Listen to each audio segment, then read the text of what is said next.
All right, you grasshoppers, Mr. America, Mark Puttenvink is back. Captain America. No, Coach America. Coach of America. Private first class. Private first class. Again, Mark used to be a trainer, strength and conditioning coach, I guess you call him, for the New York Rangers, New England Patriots, up at West Point. Him and I have become very good friends. We believe a lot of the same stuff. So he's really screwed up mentally if he believes the same stuff I do. Yeah, you know, Beth keeps saying, like, first she said you should change the name to Laidlaw and the Lunatic. And then maybe today she said maybe the show should be called The Monday Morons. Monday Morons. That's good. We got to get her on the show. Yeah. So his company is called Patriot Training Systems. If you want to get a hold of him, he'll train anybody. Does a lot of work with military personnel, but he can train anybody at all. So how you doing, bud? How's your weekend? Really good. Yeah. I Saturday, I did this last year with my buddy Blake. We went to the park and there were 2,997 people lost 9/11. So I decided, let's go to the park. We're going to do 2,997 reps. You know, one rep for each soul that we lost. So we split up between pull-ups and push-ups and squats and punches and everything like that. So I wanted to do it again this year. And Blake was going to do it with me, but he's got baby at home. And I guess the baby had him up all night or something. So I did it on my own.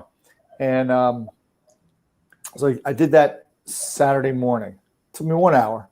I just threw punches and same thing, pull-ups and running around until I hit that number. And, so that was that. And then, yeah. And yesterday, Beth and I went to a birthday for my uncle's 90th birthday. So yeah, that was pretty cool. Very cool. Very cool. You know, I was down, I posted for everybody to see there. I was down. So it's Engine 54, Ladder 4, Battalion 9, down in, it was on 8th Avenue up in the 49th Street or whatever. It was very emotional. You know, some Navy SEALs were there. I posted a picture myself with John Starks, former New York Nick, and Lieutenant General. Like really, like, you know, it was good too. Like, and obviously it's been 20 years. It was sad in some ways, but it was also really like you know, they're celebrating the guys' lives and how brave they were, and so it was just an honor to be a part of it. But like I said, interesting day down the city too. You can tell there's a lot of, you know, people moving, people were moving around, but still, like, a lot of people remembering 20 years before that. So it was great to be a part of it. For me personally, was 20. You know, I was in. We started training camp on the 12th, but we were actually on 9/11. We're in the garden because I was doing all the strength tests and the doctors were doing all the physicals. So I touched base with a couple players I still stay in contact with, because kind of like, you know, it's one thing to be on a team, but something that was a life-changing event. Yeah. And there's still a threat, like we still feel it, because it was like for everybody, it was a pretty tough day. Yeah, I know. Yeah, it was amazing telling the stories. We actually we stood beside this mother who lost her son, and during the whole ceremony, and you know, she was pretty strong. Like they announced his name, and then she had to go up and get a flower and everything. But to her credit, you could tell, I think her other son was there. He came and got her and everything. But she stood by me, not because it was me, just randomly ran into each other, and she was telling me who she was and everything. And just you can tell it was a sad day for her, but you know, it's obviously 20 years. But you can tell she's pretty proud of her son too, right? That, you know, and that's the thing, right? You don't ever want to lose a loved one, but you know, like talking about, you know, how they died. I mean, they're up on, you know, 49th Street or whatever it is. So apparently it's talking about some of the people, it was a shift change time. And so the guys that were coming off shift wouldn't leave. They went down instead of going home. And, you know, obviously the guys coming in were going to work anyway. So so you think about that. I mean, again, you don't want to lose a loved one, but you got to be so proud of them that, especially not all of them, but the guys that could have gone home to say, no, I'm not going home. I'm going in. So pretty special. Yeah, there was an incredible amount of heroism and bravery that day by all the first responders and everybody involved. And it was, for me, like everybody else, a really surreal day. It didn't seem like it was really happening. In fact, we were supposed to have training camp at Chelsea Piers, and we were going to stay at the Twin Tower Hotel. Oh, really? I didn't know that. Yeah. So what happened was the PR department, I don't know if you know JR. I'm JR. He came to us and said, listen, well, we sold so many, like season ticket holders got a ticket for $10 or something to go watch practice, and they sold too many, so they had to move it. Like only 3 weeks before 9/11, they moved it back to the Garden training camp, and so in any event, the NHL called and said, "You guys got to get out of there." And we told them we can't because the city was sealed off; it was shut down. You know, and then the following morning we got up and what took us 3 days to set up, Tom, took us about 4 hours to get packed up and go back to Rye. Everybody, we made a human chain. All the TV people, all the press people, all the players, everybody made a human chain with all the equipment, got it back on the trucks, and we were back up in Rye by the afternoon. But it was a pretty tough time for everybody. Yeah. You think about the young kids coming from other countries and everything too, right? They've got to be wondering like, what is going on? Yeah. Well, that so we had, I want to say we had 58 guys in camp. Yeah. So it's a lot of kids, you know. Yeah. And like you said, so we had 2 different groups coming in, and you know, I didn't really know what was going on because I was there early. I was helping set up my metabolic cart for the VO2 test and all that kind of stuff. And then my buddy had texted me, but back then my phone was one of those old Nokias, right? Yeah. And I just said, listen, I can't really talk now. It's a bad time, you know, I'm really busy. And then, do you know Mike Wozniak? Yeah, sure. Yeah, so Buzzy was coaching with John Paddock at Hartford. Oh, okay. So he came in and he was like, white. I said, what's going on? Because we had spent the whole summer together, Buzzy and I, training the kids, right?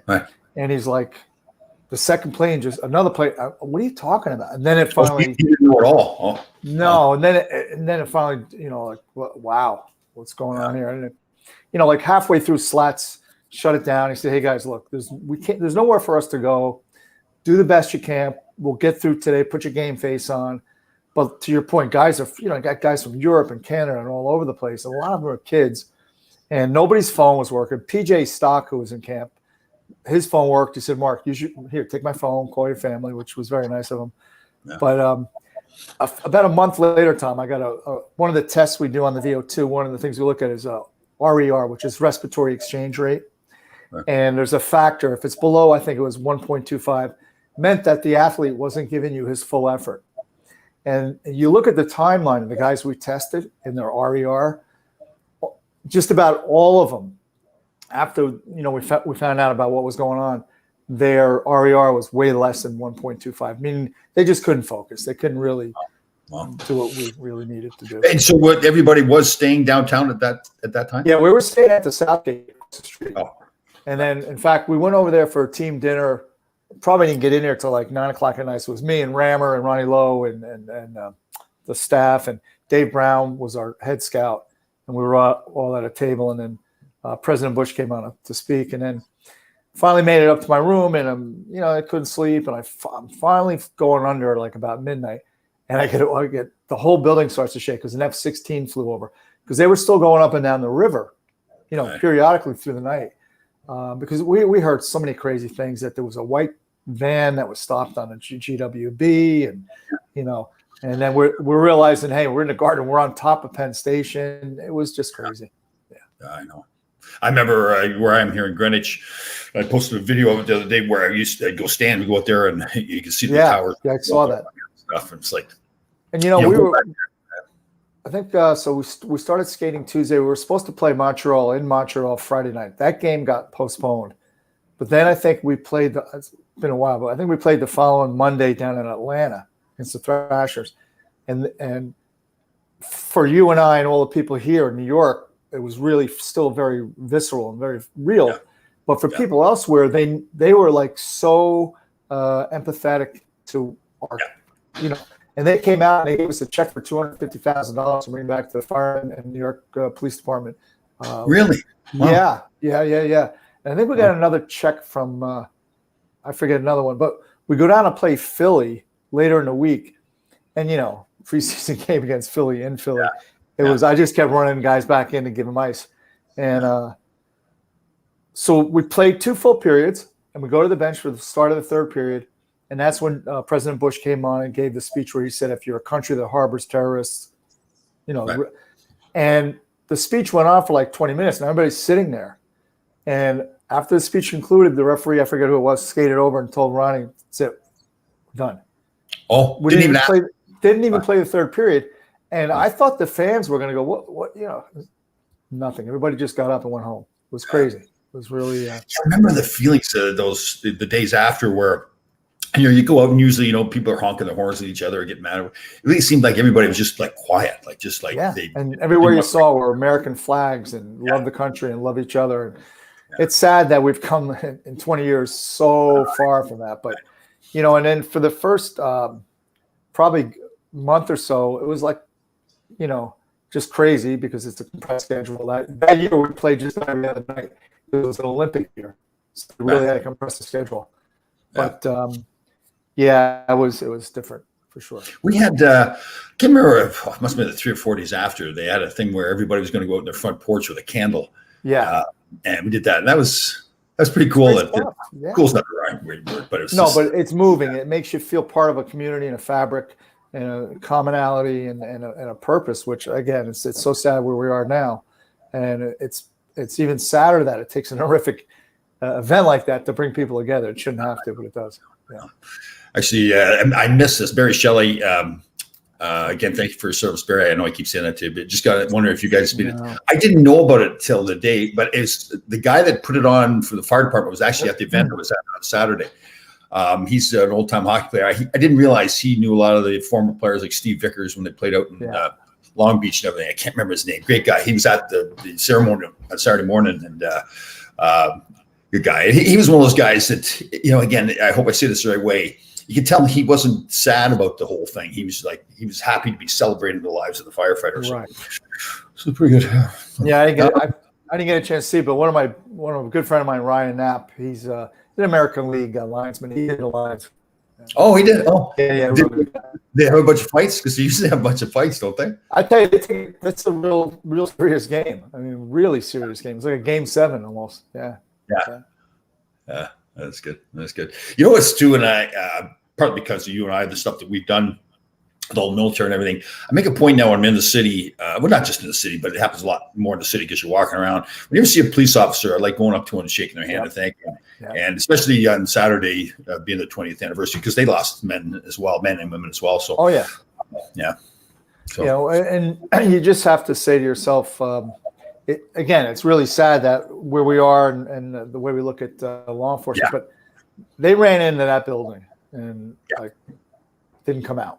So say what you will, but can you imagine that? Like, I feel like I'm pretty brave, but I mean, imagine a person, you're looking at these huge towers on fire. People are falling out, diving out of the towers, the smoke and everything. And they're running towards it, and the noises they had to hear and everything. It's like, man, the bravery that goes into that. It's like, it's incredible, really incredible. There's the movie about this Nicolas Cage is in it. I think they call it 9/11. I think it's called, where it's a real life story where these guys get trapped underneath the rubble. I mean, geez, the thought that's got to be going through your head when that's going on too is man. Well, there's the famous picture of a firefighter.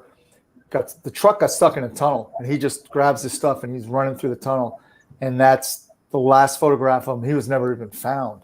Oh, is that right? Yeah. So there's so many different stories that are incredibly moving and heroic and everything like that. And again, All right. So we wanted to talk a little bit about pushing ourselves too in our training. Is that what you wanted to touch on? Yeah, I want to talk about we talk about setting goals a lot when in training in particular. Let's stay there, but I kind of, a goal is a challenge in a sense, right? Because a goal is something you haven't done yet. So we could look at it in a different realm where we could set challenges, either a big challenge or little ones, and the accomplishment of those challenges is very fulfilling. But it's also a good way to keep your workouts fresh and sometimes keep them really compressed for time. Like, for instance, how many can I do in 15 minutes? Yeah. Keep going until I can't do them anymore. Yeah. Or can I do 1,000 pull-ups in 90 days? Yeah. So there's different ways to do it. And, I don't do it on a weekly basis, but every once in a while I come up with something that's crazy. Beth would probably say that happens every 30 seconds, but So like Saturday was a pretty tough workout. I got to tell you, to get 2,997 reps in an hour was tough. And I was drenched. I mean, I had a phenomenal workout. And I was pretty much shot for the rest of the day. I was sitting there going, why am I so tired? Oh, yeah. Did almost 3,000 reps. But it's those kinds of things that you can do to yourself, and you work to your level. Now, the flip side to that is, for whatever purpose or whatever reason, I should say, it possessed me when I was like 30-something, 32, 33. I said, man, I got to bench press 300 pounds. That's like the number. If you can bench press 300 pounds, you've reached a certain level. Yeah. Well, I didn't factor into the fact that at that time I only weighed 165 pounds. So it's pretty good. It's pretty good lift. Now the problem with it is, Tom, I got to that goal. I actually got 305 in a bench press meet where you got to come down, pause, press, and you can't put it up till they tell you to rack it. Nice. And there's nice. three, Five, that's pretty good.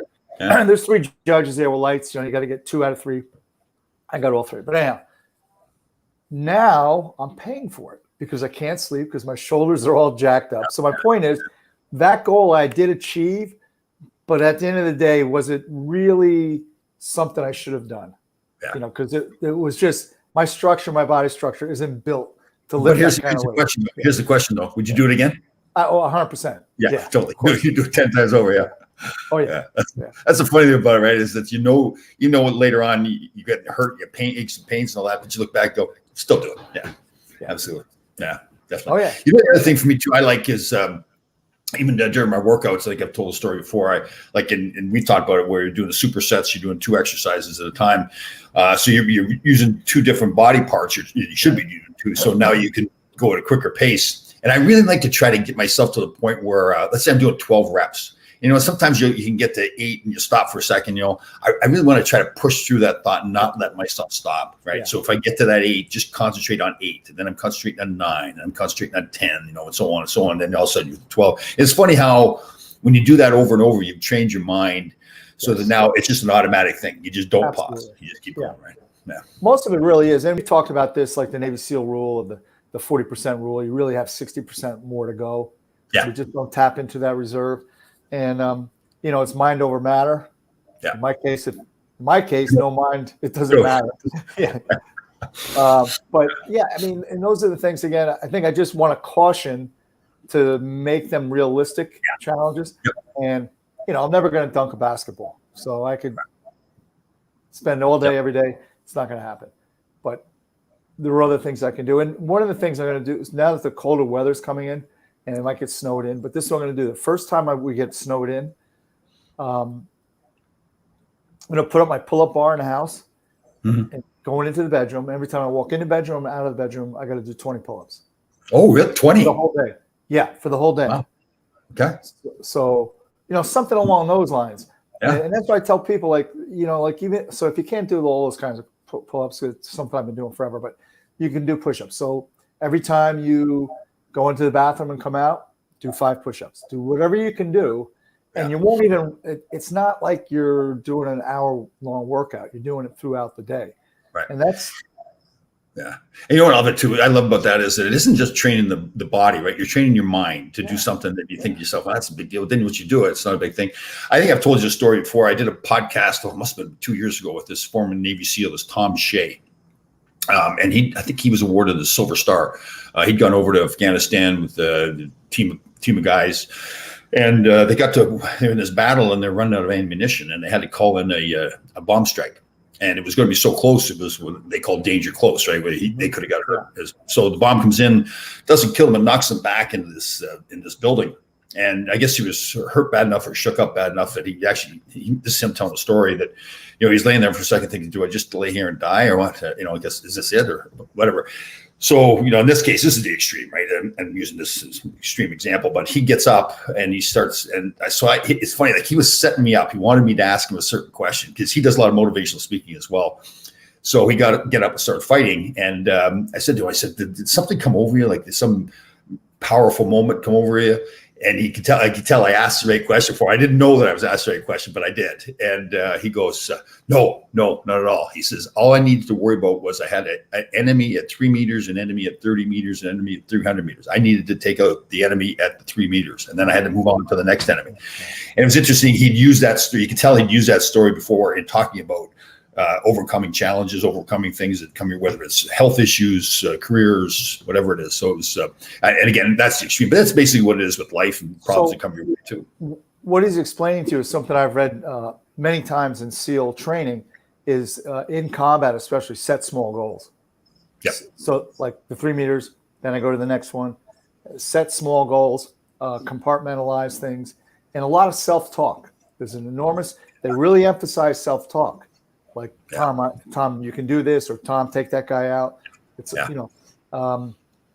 there really is. In fact, if you read On Combat by Lieutenant Dave Grossman, it's a pretty in-depth book. It's probably the Bible for anybody that's in combat or law enforcement, and he speaks to that a lot about just self-talk and getting yourself through an ambush or whatever it may be. Yeah. That is true. See, in the movie, I won't use the words, obviously, but in the movie Lone Survivor, when everything gets shot, instead of then whining about anything, they use the real word, but they go MF.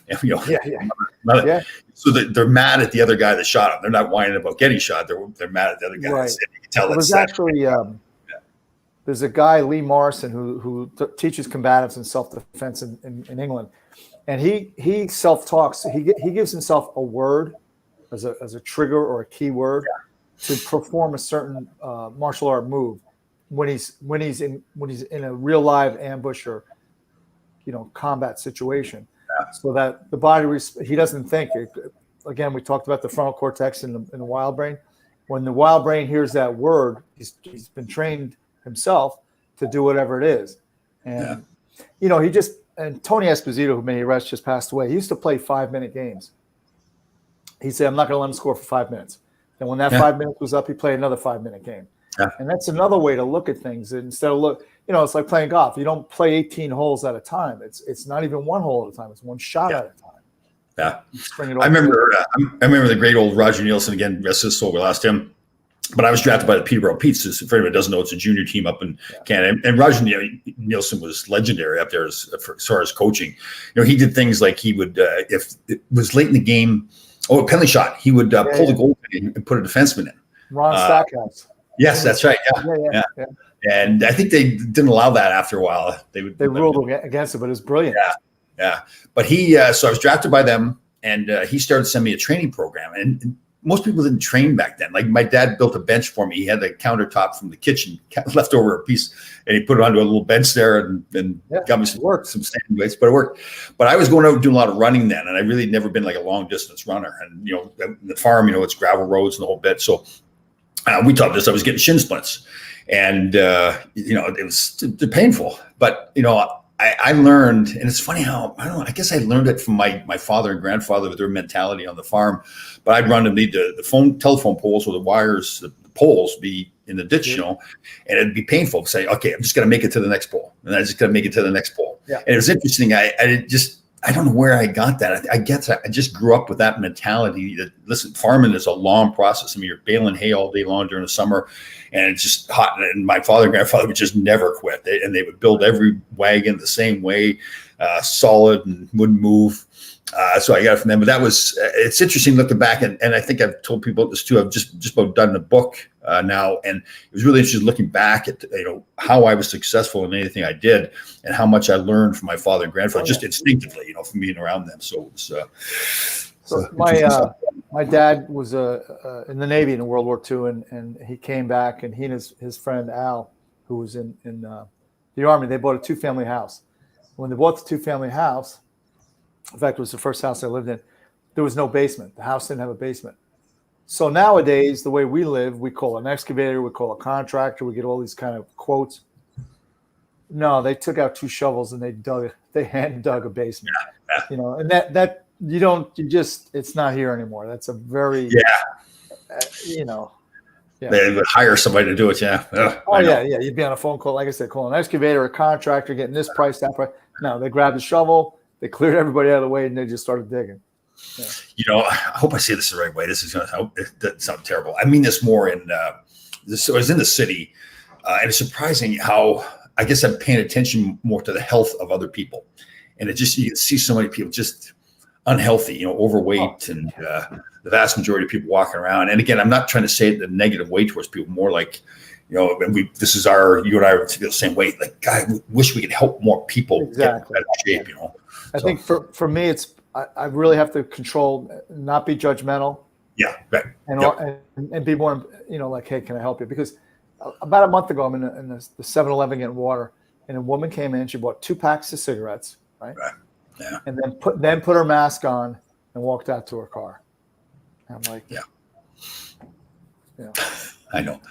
I think part of it is just a lack of education on health. Not that they're not educated people. It's just a lack of education. What that food does to you when you put it in your body, what the cigarettes do to you.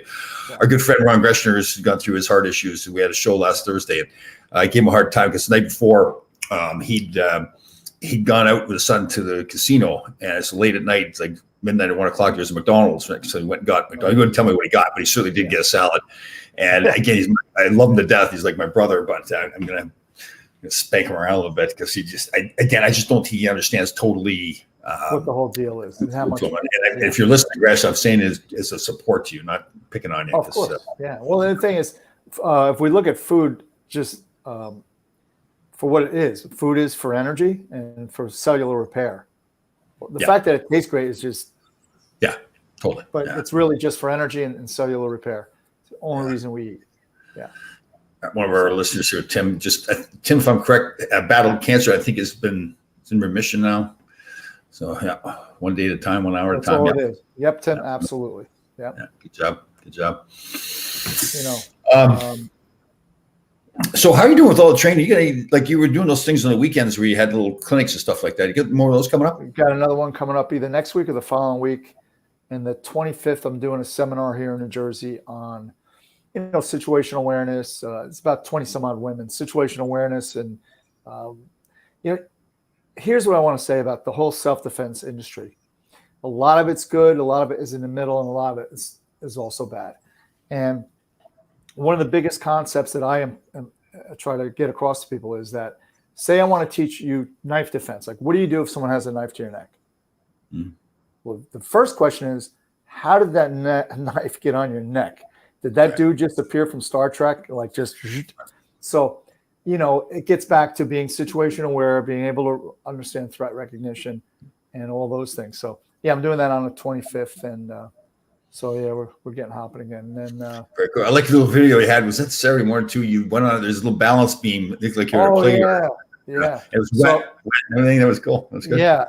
There's a little school here, and they got the jungle gym, and I went there to do pull-ups, and I saw that part of the gym where the thing was like a snake. Right. It was only about 6 inches wide. So I got up there and I was practicing, and a little slippery, but. And again, that's a little mini challenge, so to speak. I was hoping that you were going to show yourself falling off. I did, but I edited that out. Yeah. I'll send you the photos from inside the ambulance later. It's a pretty good shot. All right. So again, that was a great weekend. Well, I don't know if you call it great or not, but we're celebrating something like that. You know why I think it's great, Tom? Because we still have an enormous amount of people in this country who understand and remember and still rise to the patriotic, like the event I went to Friday, the event you went to Saturday. Those kinds of things are not going away. So, and they never should. You know what? And it's sad. I think there's a lot of people too. It isn't just on that one day that people remember. A lot of people remember every day about what it's like and the people that were lost and what it meant and all that kind of stuff. So, well, last week, it was 10 years, September 7th, that in 2011, there were 3 players that came over here from the KHL that trained with me. We skated every day, lifted weights, did all that stuff for about 6 weeks. And the last night we went to New York, went to Lavo. We had a great time, a bunch of crazy Russians. And then they were in that unfortunate locomotive plane crash. So that was the 10th anniversary. That was last week on the 7th, and then the 20th anniversary. Now. Oh, I didn't realize that. Yeah, I didn't realize it was 10-year anniversary. 10 years. Yeah, we lost Brad McCrimmon was the coach. Yeah. Potsy. Yeah, Karpatsev, yeah. Pavel Dimitra was on that flight. Yeah. And one of the kids that was lost that trained with me all summer was only 19. They had just won the World Juniors that year, Russia. And he was on that flight. And so was this other kid, Andre, who I think it was his third or fourth year in the KHL. Yeah. Remember, it was shortly after 9/11 that a plane crash was in Queens or something too. It wasn't ended up not being terrorism, but another plane crashed or something. It was a baseball player, wasn't it? No, it was. I thought it was a commuter plane that. Yeah. You are correct. Yeah, I want to say it was a Delta flight. Yeah, it was just a couple of weeks after. Either coming in or leaving LaGuardia. Yeah, I remember thinking to myself, it's got to be terrorism, like everything. Right, well, you jump to that conclusion, and let's hope we don't start seeing anything right now. But yeah, definitely. All right, well, good job there, brother. You are a patriot. Yes, sir. Friend. All right, brother. We'll see everybody next week. Okay.